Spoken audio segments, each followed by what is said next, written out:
Hi everybody. आज का हमारा टॉपिक है financial stability report. Basically RBI की एक रिपोर्ट आई थी एंड उसमें गवर्नर ऑफ आरबीआई का एक कमेंट था जिसको बेस बना के इस आर्टिकल को लिखा गया है। तो हम पहले देख लेते हैं आर्टिकल को। तो आप देख सकते हो यहाँ पे लिखा है RBI is ready to defend financial stability. तो पहले हम ये समझेंगे कि इस रिपोर्ट में ये रिपोर्ट मतलब उसकी फ्रिक्वेंसी क्या है रिलीज़ होने की। स्टैटिक जितने भी कॉन्सेप्ट है वो हम देखेंगे। और फिर इसमें financial stability development council FSDC इसका भी मेंशन हुआ है तो हम इसको भी देखेंगे। बाकी आर्टिकल में बहुत ज़्यादा कुछ नहीं है, जो ट्रेंड्स बताए गए हैं वो मैं आपको वन बाई वन करके बता दूंगा। तो सबसे पहले आते हैं इसके स्टेबिलिटी रिपोर्ट पे। तो ये बाई एनुअली रिलीज़ किया जाता है, मतलब एवरी 6 मंथ्स इसको रिलीज़ किया जाता है। ठीक है, अब इसमें होता क्या है, तो जितने भी रेगुलेटर्स हैं फिनेंशियल सेक्टर के, जैसे कि आरबीआई हो गया जो कि मनी मार्केट या फिर बैंकिंग सेक्टर का रेगुलेटर है। देन इसमें आता है सेबी। सेबी कैपिटल मार्केट का रेगुलेटर है, या फिर अगर हम ऐसे बोले सिक्योरिटीज मार्केट का। ठीक है। देन इसमें I R D A I, insurance regulatory development authority of India, ये रेगुलेट करता है इंश्योरेंस सेक्टर को। नेक्स्ट है इसमें P F R D A. ठीक है, जो कि करता है पेंशन सेक्टर को। ओके, तो ये चार इंडिया में रेगुलेटर्स है। अब आप में से कुछ लोग सोच रहे होंगे कि इसमें नाबार्ड क्यों नहीं है, तो मैं अब इस पे हम वीडियो बना चुके हैं ऑलरेडी। नाबार्ड कोई रेगुलेटरी बॉडी नहीं है। नाबार्ड एक सुपरवाइजरी बॉडी बोल सकते हैं उसको हम, या फिर ऑल इंडिया फाइनेंशियल इंस्टीट्यूशन है, AIFI। करेंटली इंडिया में अभी 5 AIFI हैं। एग्ज़ाम के पॉइंट ऑफ व्यू से आप ये एक बार देखना कि कौन सा फिफ्थ है, फिफ्थ AIFI कौन सा है। ठीक है, मैं शॉर्ट में यहाँ पे लिख देता हूँ, नेफिड है उसका नाम। ठीक है, तो नाबार्ड एक AIFI है। आ, किसी किसी केसेस में आरबीआई ने अपने पावर्स डेलीगेट किए हैं नाबार्ड को कि वो सुपरवाइजरी एक्टिविटी कर सकता है, लेकिन वो रेगुलेटर नहीं है। जैसे अगर हम बात करें कोऑपरेटिव बैंक्स की, ठीक है, तो कुछ कोऑपरेटिव बैंक्स ऐसे हैं जिनका रूरल पेनिट्रेशन बहुत ज़्यादा होता है। तो आरबीआई क्योंकि नाबार्ड को बनाया गया था इसीलिए ताकि वो रूरल एरिया या फिर एग्रीकल्चरल रिलेटेड जितनी एक्टिविटीज़ होती हैं तो वहाँ पे लिक्विडिटी बनी रहे, इसके लिए नाबार्ड को क्रिएट किया गया था। तो किसी किसी केसेस में, खासकर कोऑपरेटिव्स के केसेस में, आरबीआई ने अपने कुछ पावर्स नाबार्ड को डेलीगेट किए हैं। ठीक है, लेकिन नाबार्ड रेगुलेटरी बॉडी नहीं है। तो अगर आपसे कोई पूछे कि इंडिया में कितने रेगुलेटरी बॉडीज़ हैं फिनेंशियल सेक्टर में, तो वो हैं 4। ठीक है। ओके, तो इसमें इनका भी इनपुट लिया जाता है। ये जो रिपोर्ट है फिनेंशियल स्टेबिलिटी रिपोर्ट, तो इसमें इनका भी इनपुट लिया जाता है, सेबी का, आईआरडीआई का, उसके बाद पीएफआरडीए का, फिर उसके बाद ये रिपोर्ट बनाई जाती है। अभी ये रिपोर्ट का पर्पस क्या है, तो देखा ये जाता है कि नेक्स्ट 6 मंथ्स में फिनेंशियल मार्केट हो या फिर पूरा का पूरा फिनेंशियल सेक्टर हो, उसमें क्या क्या ट्रेंड्स हैं। अगर कोई इशू है जो कि बाद में बहुत ज़्यादा प्रॉब्लम क्रिएट करने वाली है, तो उसके बारे में भी वहाँ पे लिखा जाता है। और फिर उसके बाद सजेशंस मांगे जाते हैं सारे से कि हम इसको टैकल करने वाले हैं। ठीक है, तो साल में 2 बार आता है, हर 6 महीने पे। उसके बाद यहाँ पे आप देखना लिखा है एफएसडीसी। अब एफएसडीसी क्या है, इसका फुल फॉर्म है financial stability development council. Financial financial stability development council. ये एक इंटर रेगुलेटरी बॉडी ऑर्गेनाइजेशन है, मतलब कि चारों को मिला दो आप। चारों का ये एक कॉमन प्लेटफॉर्म है जहाँ पे ये सब आके एक साथ बात करते हैं अलग अलग इशूज़ पे। क्योंकि कई बार ऐसा देखा गया है, जैसे मान लो कि इंश्योरेंस सेक्टर की कोई कंपनी है, आप यहाँ पे एग्जांपल ले लो LIC का। तो ऐसे LIC को रेगुलेट करेगा IRDAI, राइट। लेकिन जैसे अभी रिसेंटली LIC की IPO आई थी। ठीक है, तो जैसे ही LIC ने IPO लाया, तो IPO का मतलब क्या हो गया, initial public offering. Initial public offering एक ऐसा टूल है जिसके थ्रू कोई भी company public issue public issue लेके आती है। उसका मतलब ये हो गया कि अब इसमें लोगों के पैसे लग गए। तो जैसे ही IPO लेके आई, या फिर IPO के लिए उन्होंने एप्लीकेशन दी, तो वो आ जाता है सेबी के अंडर। मैं पूरे कंपनी की बात नहीं कर रहा, लेकिन ये प्रोसेस IPO इशू करने का और फिर कैपिटल मार्केट में जो ट्रेडिंग होती है, तो ये सारा मैकेनिज्म ये सेबी के अंडर आता है। तो सेम कंपनी जो कि गवर्न हो रही है IRDA के थ्रू, वही कंपनी कुछ ऐसा टूल लेके आती है जो गवर्न हो रहा है सेबी के अंडर।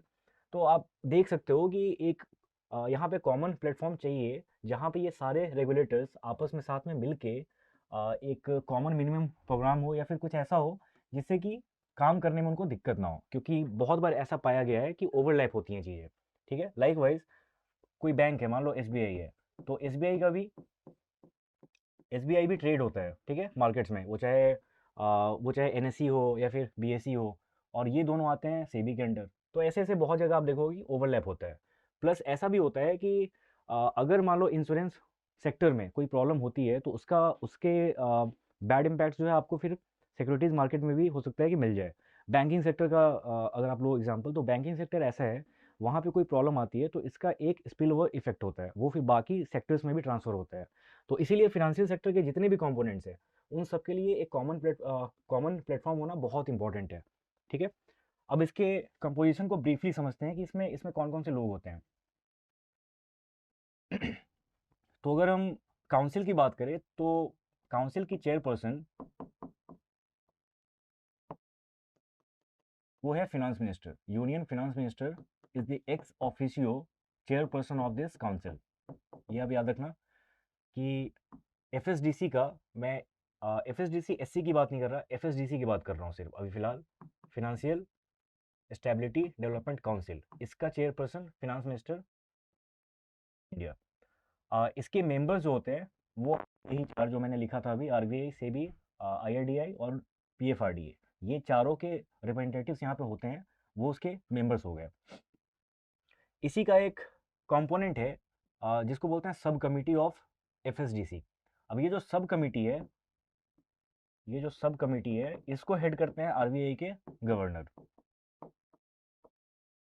ठीक है, तो अब ये याद रखना आप कि काउंसिल को हेड करता है, अभी के केस में काउंसिल को हेड करती है अभी फिनांस मिनिस्टर, और अगर हम सब कमेटी की बात करें तो उसको उसको हेड करते हैं आरबीआई के गवर्नर। ठीक है, तो इसमें एग्जाम के पॉइंट ऑफ व्यू से ये कुछ चीज़ें इंपॉर्टेंट थी। अब आगे देखते हैं आर्टिकल में क्या दिया है। सबसे पहला ट्रेंड है, इसमें बेसिकली चार पांच बातें लिखी गई थी, लेकिन जो इसके की टेक अवेज है वो मैंने यहाँ पे लिखा है, आपको दिख रहा होगा स्क्रीन पे भी। सबसे पहला इसमें है कि bad loans could decline by September 2023। बताया ये गया है कि ये फिगर 4.9 रह सकता है, जो कि पिछले 7 सालों का सबसे कम नंबर है। पिछले 7 साल का अगर आप देखो ट्रेंड, तो NPA year on year decrease होता जा रहा है। जिनको नहीं समझ में आ रहा है, बैड लोन का मतलब क्या हो गया, कि वैसे लोन्स जो रिकवर नहीं हो पाएंगे या जिनकी पॉसिबिलिटी बहुत कम है कि वो रिकवर हो पाए। नॉर्मली अगर मान लो कि किसी ने लोन ले रखा है और वो मंथली उसकी उसकी पेमेंट भी कर रहा है ईएमआई की, लेकिन अगर वो लास्ट पेमेंट 90 डेज को एक्सीड कर गई है तो उसको हम बैड लोन के कैटेगरी में डाल देते हैं। ठीक है, तो ऐसे ऐसे लोन्स जो थे जो कि पहले डबल डिजिट्स में थे वो घट के धीरे धीरे कम हो रहे हैं। एंड सितंबर में बोला जा रहा है 2023 में कि 4.9% ये जा सकता है। ये ओवरऑल नंबर है। अगर आप सिर्फ पब्लिक सेक्टर की बात करोगे तो पब्लिक सेक्टर का अराउंड 6 पॉइंट, इसमें कुछ फिगर था एक, तो अराउंड 6 पॉइंट समथिंग परसेंटेज है। प्राइवेट बैंक्स में और खासकर फॉरेन बैंक्स में ये नंबर बहुत कम है, लेकिन पब्लिक सेक्टर के बैंक्स में ये नंबर ज़्यादा है। फिर भी अगर आप ट्रेंड की बात करो तो ये डिक्रीज हो रहा है, जो कि एक अच्छा ट्रेंड है। नेक्स्ट आते हैं कैपिटल कैपिटल एडिक्वेसी रेशियो। अब ये क्या होता है, तो बैंकिंग के टर्म में हम इसको बोलते हैं tier 1, tier 2 plus tier 3 capital divided by risk weighted assets.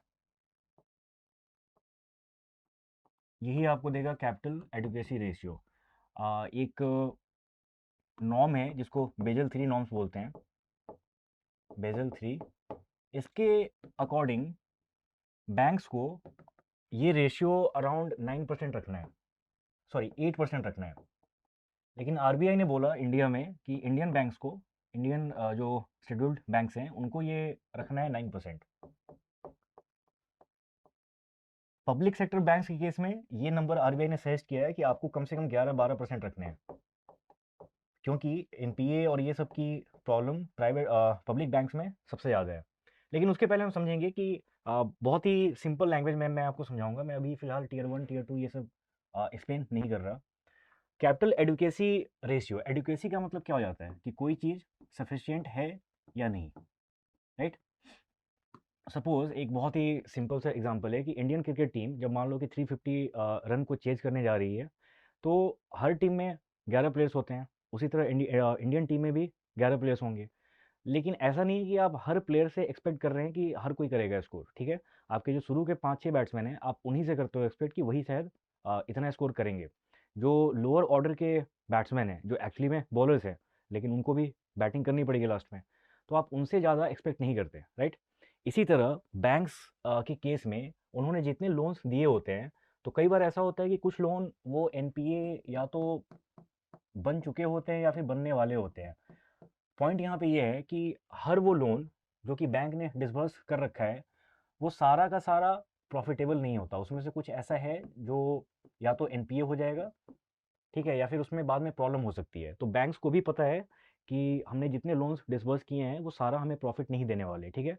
तो आपको थोड़ा वहाँ पे आपको वहाँ पे आइडेंटिफाई करना होता है कि कौन से ऐसे लोन्स है जो कि रिस्की हैं, मतलब कि उसमें रिकवरी हो सकता है शायद पॉसिबल ना हो बाद में, ठीक है। तो वो आपको पहले आइडेंटिफाई करके रखना होता है, एंड उसी के अकॉर्डिंग आपको कुछ कैपिटल अलग से रखना पड़ता है, सो दैट क्योंकि बैंक्स की जो कमाई होती है वो एक बहुत ही सिंपल सा मॉडल है कि कुछ लोग जो पैसे डिपॉजिट कर रहे हैं, ठीक है, अपने अपने अकाउंट में, सेविंग्स अकाउंट में, उनको उस पे इंटरेस्ट मिलता है, और फिर बैंक उन्हीं पैसों को यूज़ करके किसी किसी और को लोन देती है।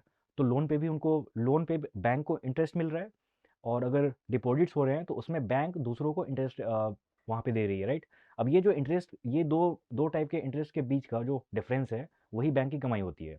तो अगर लोन्स बहुत ज़्यादा प्रॉब्लमेटिक हो गए, वो बहुत रिस्की हो गए, ठीक है, तो जिन लोगों ने पैसे डिपॉजिट किए हैं, हो सकता है कि उनको बाद में पैसे ना मिल पाए ऐसे। अगर किसी ने डिसाइड किया कि मुझे आज अपने सेविंग्स अकाउंट से सारे पैसे निकालने हैं, तो उस केस में बैंक के पास पैसे रहने चाहिए। बट अगर सारा लोन जो बैंक ने दे रखा है वो अगर रिस्की है, तो उस केस में जो डिपॉजिटर्स हैं उनके साथ पैसे रिकवर ना हो, ठीक है। तो इन्हीं चीज़ों से बचने के लिए सजेस्ट किया गया है कि अराउंड 8% कैपिटल एडुकेसी रेशियो होनी चाहिए। तो इसीलिए आप यहाँ पे देख रहे हो कि बैंक के पास जो कैपिटल होनी चाहिए, ठीक है, मतलब ये फ्री कैपिटल है, इसको लोन के लिए यूज़ नहीं करना है। Divided by risk weighted assets, मतलब कि अब नीचे आपने सारा वो लिख दिया अमाउंट जो कि लोन के फॉर्म में है, और उसमें जितना जितना रिस्क है उसी के अराउंड आपने वेटेज यहाँ पे डाल दिया। अब मैं क्रिकेट टीम का एग्जांपल क्यों दे रहा था, तो शुरू के जो 5-6 बैट्समैन हैं वो प्रॉपर बैट्समैन हैं होने को, वो भी जीरो पे आउट हो सकते हैं, लेकिन फिर भी उन्होंने पास में परफॉर्म किया होगा, तो आप ये एज्यूम कर सकते हैं कि वो स्कोर करेंगे। लेकिन जो बॉलर्स हैं, आप मान के चलते हो कि वो स्कोर नहीं करेंगे, इसलिए आपको शुरू के जो आपके 5-6 बैट्समैन हैं उन्हीं को स्कोर करना पड़ेगा, राइट। ओके, तो अब अगर मैं ये बोलूँ कि जो प्रॉपर बैट्समैन है, ठीक है, उनको आपने वेट दिया, यहाँ पे है ना रिस्क वेटेड एसेट्स, उनको आपने वेट दिया मान लो 1 या फिर 100%, कि वो बैट्समैन है तो हम एक्सपेक्ट कर रहे हैं कि वो तो स्कोर करेंगे ही करेंगे। जो मान लो ऑलराउंडर्स हैं उनको आपने 0.5 दे दिया या फिर 50% दे दिया, क्योंकि वो ऑलराउंडर्स हैं तो हो सकता है कि किसी दिन बैटिंग में चलेंगे, किसी दिन बॉलिंग में चलेंगे। अ, आपके जो बॉलर्स हैं उसको आपने दिया 0, ठीक है, क्यों? क्योंकि वो बॉलर्स हैं, आप ये एक्सपेक्ट उनसे नहीं कर रहे हैं कि वो बैटिंग करेंगे। हो सकता है बाद में कोई बॉलर 50 बना दे, ऐसा हो सकता है, लेकिन फिर भी आपको ये पहले मान के चलना है कि वहाँ से स्कोर कुछ नहीं आएगा, ऑलराउंडर्स थोड़ा-सा कंट्रीब्यूट करेंगे, और सबसे ज़्यादा कंट्रीब्यूशन जो प्रॉपर बैट्समैन है वहाँ से निकालना है, ठीक है? इसी तरह वेट दिया जाता है, जैसे वैसे लोन्स जो कि बहुत सिक्योर है, जो कि मान लो मॉर्गेज के फॉर्म में है। मॉर्गेज क्या होता है?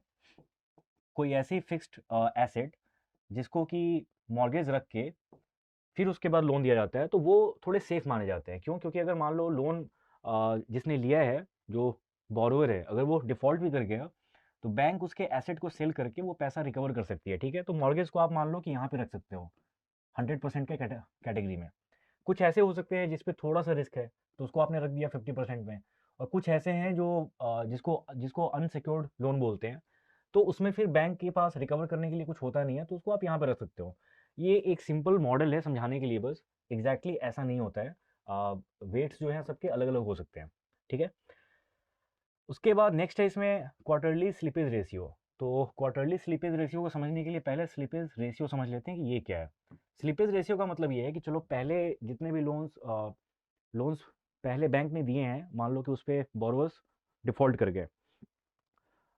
इसके बाद बैंक ये सोच रही है कि आगे आगे हम जितने भी लोन्स देने वाले हैं उसमें हम बहुत ही केयरफुली पहले जज करेंगे कि जिन लोगों ने अप्लाई किया है लोन के लिए, पहले उनको हम अच्छे से देखें, उनकी उनके हिस्ट्री को देखें, उसके बाद हम उनको लोन देंगे। लेकिन फिर भी ऐसा होता है कि गलती हो जाती है। मतलब ऐसा है कि अगर पिछले साल तक एनपीए मान लो 12% था, बैंक्स ने ये सोचा कि अब हम उन्हीं को देंगे जो बाद में हमें पे बैक कर पाए।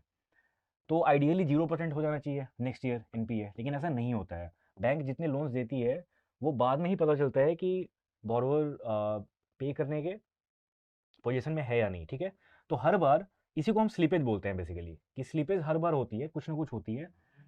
फोकस इस पे होता है कि ये कम से कम हो। तो अच्छी बात ये है कि स्लीपेज रेशियो का जो ट्रेंड है वो अभी ये देखा गया है कि ये रिड्यूस होता जा रहा है, ठीक है। अब इसको निकालते कैसे हैं? यहाँ पे बात हुई है क्वार्टरली की, ठीक है। तो सपोज कि मार्च खत्म हुआ और हम अप्रैल से न्यू फिजिकल ईयर स्टार्ट कर रहे हैं। उस केस में हम ये देखेंगे कि अप्रैल 1 को जो हमारा एग्जिस्टिंग वो था, लाइक लेंट जो अमाउंट था हमारा, उसको हम नीचे लिखेंगे। और पूरे क्वार्टर में, मतलब अप्रैल से लेके जून तक, पूरे क्वार्टर में जितना भी एनपीए डिक्लेयर हुआ है उसको हम रखेंगे ऊपर, और इन्हीं दोनों को डिवाइड करके आता है स्लीपेज रेशियो। तो अभी जो रिसेंट क्वार्टर बीता है उसके फिगर को देख के एंड उसको अगर हम कंपेयर करें पिछले क्वार्टर से, तो ये पाया गया है कि ये रेशियो भी लगातार रिड्यूस हो रहा है। अब ये दोनों पॉइंट्स एक्चुअली में इंटरलिंक्ड है, मतलब फर्स्ट एंड थर्ड, क्योंकि बैड लोन्स अगर डिक्रीज होंगे तो स्लिपेज रेशियो भी डिक्रीज होगा। मैंने बताया कि यहाँ पे ऊपर में हम लिखते हैं कि कितने बैड लोन्स डिक्लेयर हुए, राइट। तो अगर ये नंबर डिक्रीज होता है तो ओवरऑल रेशियो भी डिक्रीज होगा। इसीलिए ये और ये इंटरकनेक्टेड है, इसको आप साथ में ऐसे याद रखना। कैपिटल एडिक्वेसी रेशियो मैंने समझा दिया। तो मेजर यही पॉइंट्स थे आज के आर्टिकल में। इसके अलावा आप आर्टिकल पढ़ो, जो भी टर्म्स आपको समझ में नहीं आ रहे हैं वो एक बार आप अच्छे से देखना। हो सकता है कुछ ऐसा उसमें निकल जाए जो आपको नहीं पता है, ठीक है। आर्टिकल मोस्टली मैंने समझा दिया आज का। तो कंटेंट अच्छा लगा तो प्लीज़ वीडियो को लाइक कीजिएगा। नेक्स्ट डे मिलते हैं किसी न्यू टॉपिक के साथ। Thanks for watching.